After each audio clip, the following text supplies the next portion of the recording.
lagi di channel Kimupeng 212. Tetap mari sama-sama sebelumnya kita berdoa dan mengucapkan syukur. Dan sekali lagi untuk saling mengingatkan, penyebaran COVID-19 masih sangat-sangat begitu masif. Mari dimulai dari diri kita sendiri untuk memakai masker, mencuci tangan sebelum dan sesudah melakukan kegiatan, dan juga menjaga jarak. Usahakan jangan bepergian keluar apabila tidak terlalu penting, karena dimulai dari diri kita sendiri, insya Allah sama-sama kita bisa menekan angka penyebaran COVID-19 yang ada di Indonesia. Baik sahabat-sahabat semua, pada pertemuan kali ini kita akan bercerita tentang kisah mistis yang dialami oleh salah satu sahabat Kimupeng, Tengken Tokazu. Ya, channel YouTube-nya ada di bawah ini.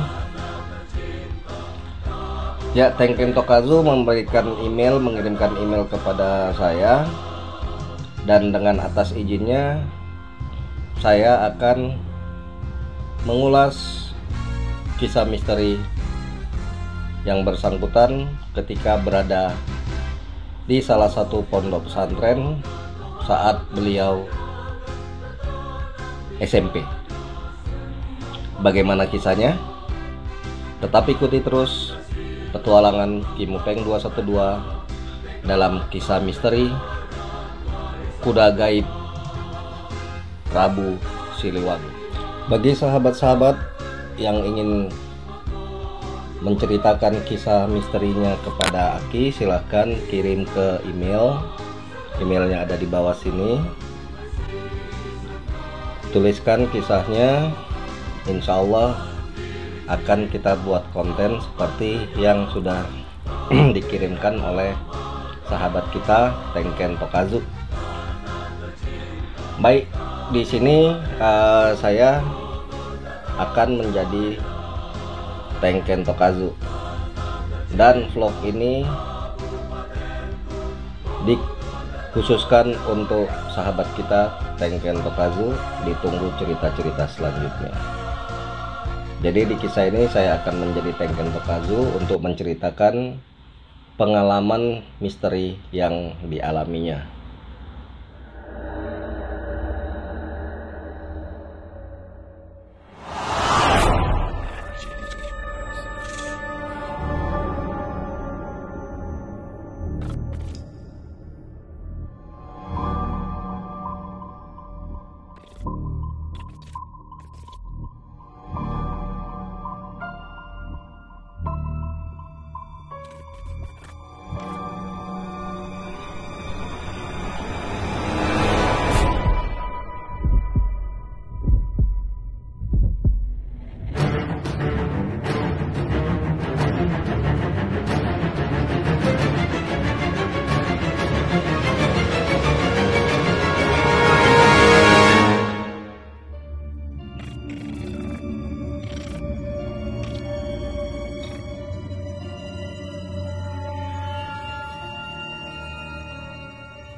Ya, kisah ini dialami sekitar usia SMP. Pada waktu itu saya masuk ke salah satu pondok pesantren yang cukup terkenal di wilayah Bogor. Di awal-awal masuk, semua berjalan seperti biasa, nyaman, udara enak, kemudian auranya juga enak, sehingga membuat kita betah. Seperti biasa anak-anak di pondok pesantren, kita melakukan aktivitas kegiatan belajar mengajar membaca kitab kuning, menghafal kosakata bahasa Arab, bahasa Inggris, dan lain sebagainya, seperti kebanyakan pondok pesantren pada umumnya.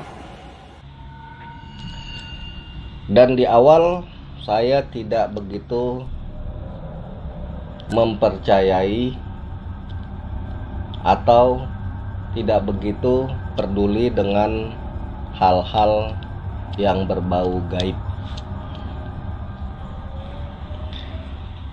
Jadi ketika di pesantren kita berjalan seperti biasa. Setelah banyak bergaul di lingkungan pesantren, lebih kurang sekitar pertengahan semester ya. Pertengahan semester itu udah banyak bergaul. Disitulah muncul desas-desus bahwa di pesantren itu banyak khodamnya. Bahkan di setiap tiang-tiang yang ada di pesantren, tiang-tiang penyangga, itu ada khodamnya. Nah, dari situlah muncul sifat manusiawi penasaran. Ya. Jadi mulai dari situ muncul rasa penasaran dan ingin mencari tahu lebih dan lebih lagi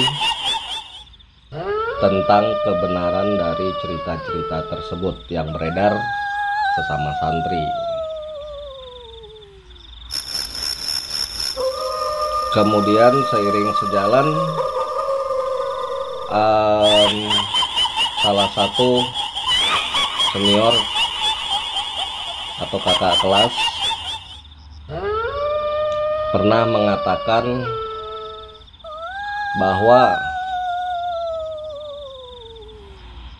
di kamar tempat kita beristirahat tersebut dahulu kala itu merupakan kandang kuda milik Prabu Siliwangi.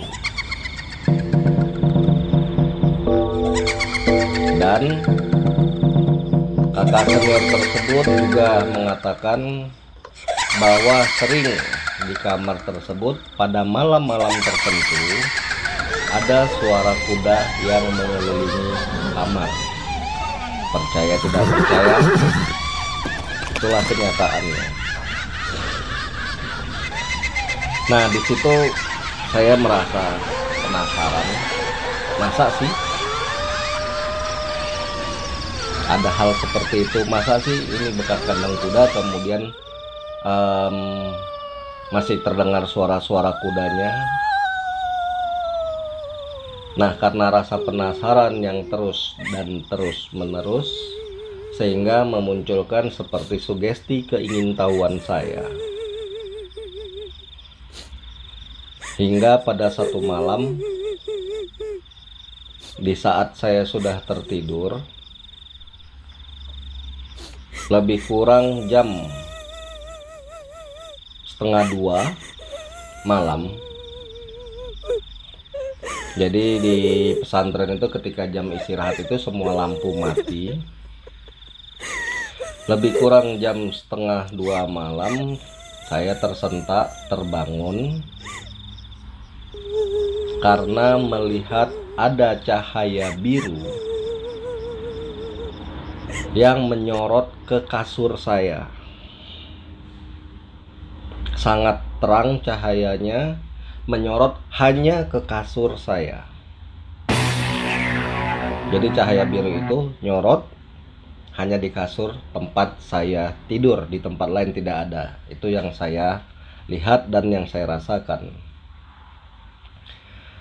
Tidak lama dari situ saya kemudian mendengar suara kaki kuda yang sangat khas berlari mengelilingi kamar. Jadi suara kudanya itu, derap kaki kudanya itu kedengaran mengelilingi kamar tersebut. Hanya saja saya tidak melihat wujud atau sosok kuda tersebut. Jadi saya hanya mendengar suara derap kaki kuda tersebut yang berlari mengelilingi kamar.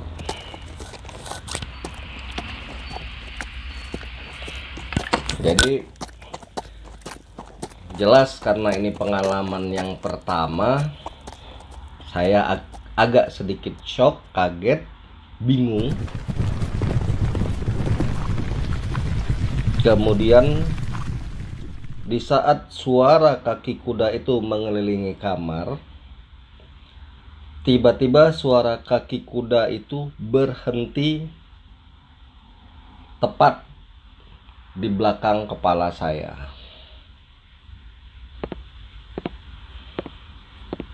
Jadi ketika tidur itu di belakang itu ada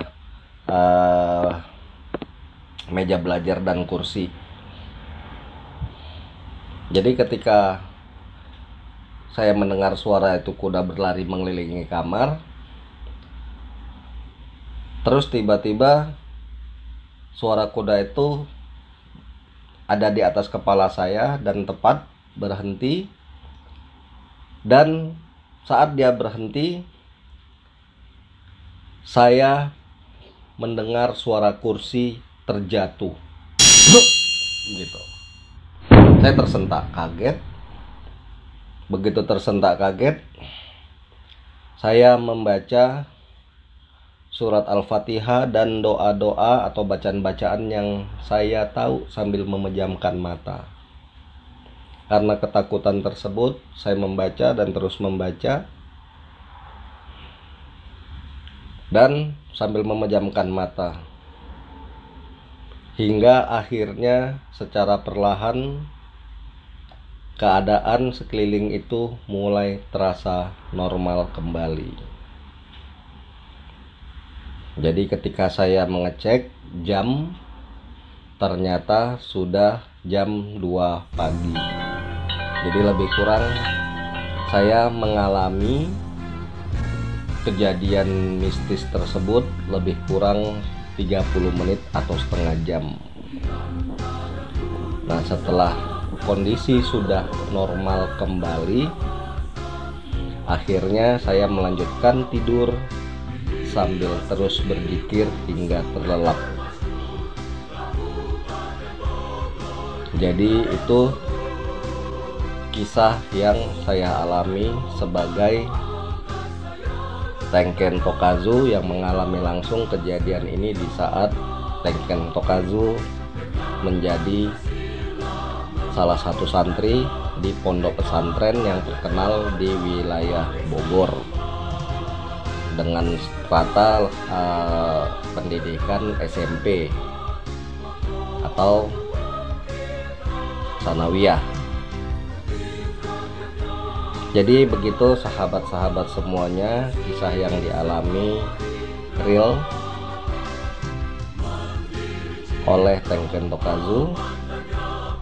Semoga kita bisa mengambil hikmah ataupun pelajaran.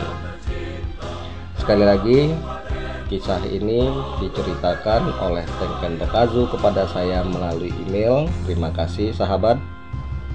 Ditunggu kisah-kisah yang lain. Begitu juga sahabat-sahabat Kimupeng lainnya, silahkan kirim email kepada saya untuk menceritakan kisah-kisah atau kejadian gaib yang pernah dialami. Nah, sahabat-sahabat Kimupeng dimanapun berada, dari kisah yang dialami oleh sahabat kita ketika SMP, sahabat kita yang bernama Tenken Tokazu, banyak hal yang bisa kita petik, banyak hal pelajaran yang bisa kita ambil. Yang pertama, bahwa dimanapun kita berada, kapanpun dan dimanapun kita berada, gaib itu tetap ada. Dan sesungguhnya antara kehidupan nyata dengan kehidupan alam gaib hanya tersekat selubung yang sangat-sangat tipis, dan hanya orang-orang tertentu yang diridhoi yang bisa melihat, merasakan, mendengar, bahkan berkomunikasi dengan kehidupan di alam gaib. Itu yang pertama. Yang kedua, saya pribadi banyak menemui rekan-rekan, sahabat-sahabat di luaran sana yang masih belum percaya dengan keberadaan gaib. Jadi bisa dianggap itu hanya halusinasi, tersugesti dengan cerita-cerita horor, film-film dan lain sebagainya. Padahal sesungguhnya itu adalah nyata. Dan Allah memberikan izin kepada sahabat kita Tenken Tokazu untuk merasakan sensasi keberadaan makhluk gaib yang berada di sekitarnya. Alhamdulillah Allah memberikan izinnya sehingga sahabat kita bisa merasakan hal tersebut. Terus pelajaran yang bisa kita petik juga, karena kita selalu bersinggungan dengan alam gaib selaku manusia yang tidak bisa melihat, merasakan keberadaan mereka. Alangkah bagusnya ketika kita berada di satu tempat yang baru, atau ketika kita masuk ke dalam rumah atau ke lingkungan tertentu, biasakan walaupun dalam hati berikanlah salam. Salamnya bisa, kalau dalam bahasa Arab, Assalamualaikum ya ahlul gaib, atau Assalamualaikum ya gaib, atau kalau pakai bahasa Indonesia, permisi wahai penghuni gaib. Usahakan tetap melakukan salam sehingga kita tidak dianggap lancang. Seperti itu yang bisa saya sampaikan. Semoga bermanfaat dan tetap jaga kesehatan. Sekali lagi saya ingatkan, penyebaran COVID-19 di Indonesia sangat-sangat terus berkembang. Mulailah dari diri kita sendiri untuk menjaga kesehatan, menjaga kebersihan, menghindari keramaian, tidak bepergian apabila tidak terlalu penting, cuci tangan sebelum dan sesudah melakukan kegiatan apapun, gunakan masker, dan jaga jarak. Kalau bukan kita, siapa lagi yang akan memulainya? Saya Kim Upeng 212, salam hormat, tetap sehat dan semangat. Tunggu video kita selanjutnya. Terima kasih untuk mengikuti video ini sampai habis. Sampai ketemu.